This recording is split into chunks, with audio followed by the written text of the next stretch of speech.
is on a mission. Depend manual on the transmission. Who not like it, better make a decision. One of the Christmas gifts I got was, you know them big thick stick thingies of sage? My sister got me one of those. So I was like, how'd you use it? And she kind of looked at me weird, but I'm glad I actually asked that question, because let me capture this, because I'm gonna send this out to make sure more people know this, because there's actually a method to how you use this thing. Let me tell you how. And I got this information straight from a Navajo Indian.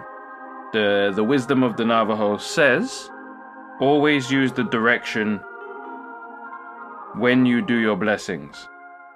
So when you light up the sage, point the sage towards the east, because that's where the sun comes up, and that's where a new day begins.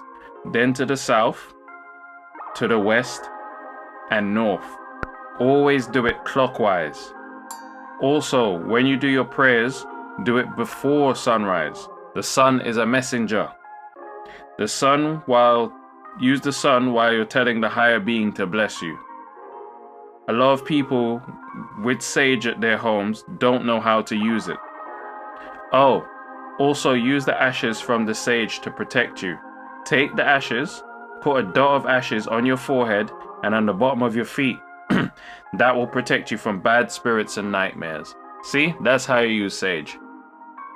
I wouldn't have known this because I'd never used it before, so obviously the minute I got, I was like, how'd you use it? And then, you know, I was looked at like it was a dumb question. It wasn't a dumb question. There's ways of doing things properly, people. You don't just jump into stuff, man. Like, come on. Have you learned nothing? But yeah, I'm glad the Navajo shared that with us, because yeah, the before the sunrise thing sounds beautiful as well. Imagine that, like you're sitting there and you're trying to manifest something, you're doing your sage cleanse, and then the sun comes up not long after. You know that definitely sounds blessed. And it looks like the sun's been rising a bit earlier. The days are gonna start getting longer from now on now. So yeah, that's what I've learnt recently.